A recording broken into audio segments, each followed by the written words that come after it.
Sources have weighed in on a CBS journalist's recent reporting on the raid at Donald Trump's Mar-a-Lago home. After the former president claimed FBI agents had stolen 3 of his passports in their raid, CBS host Norah O'Donnell questioned the credibility of that claim. She tweeted on Monday saying, according to a DOJ official, the FBI is not in possession of former President Trump's passports. Trump had accused the FBI of stealing his 3 passports during the search of his Mar-a-Lago home. We are also learning tonight that if any items not contained in the warrant were retrieved during the FBI search at Mar-a-Lago, they will be returned.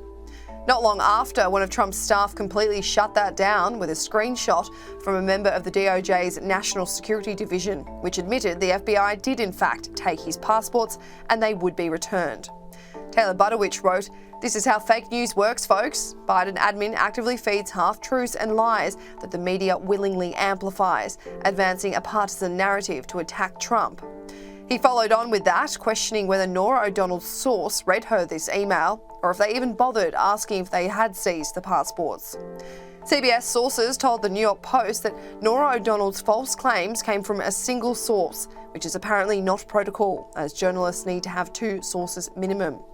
One source told the Post, "This is an embarrassment for CBS that the face of your network can't even make a second call to a Justice Department rep. It's journalism 101.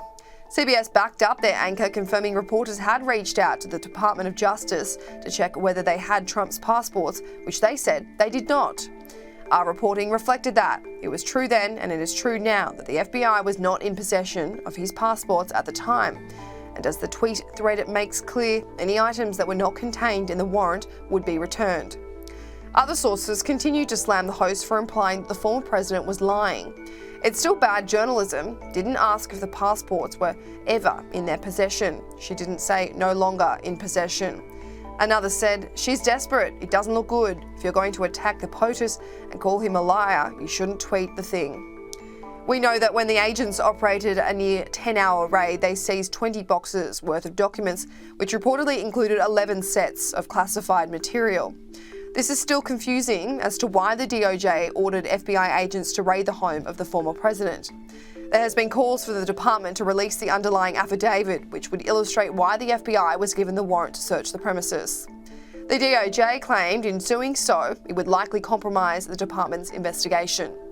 Fox News' The Five weighed in on the raid, questioning, do the American people really deserve to be thrown into yet another polarising situation?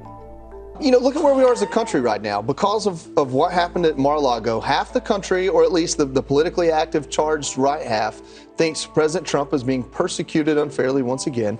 And the other half of the country would just assume have President Trump, executed for treason. You know, those are polar opposites. There's a lot of in between. But why would the FBI, why would the Biden administration take steps to put us in this position today?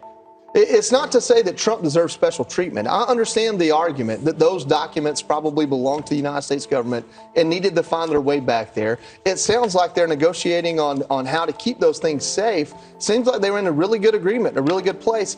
And then they said because of an FBI source and surveillance, they had reason to believe that those documents weren't as secure as they wanted them to be. And that was the precipice of this raid. That's what caused it. And you take a step back, say Trump doesn't deserve special treatment.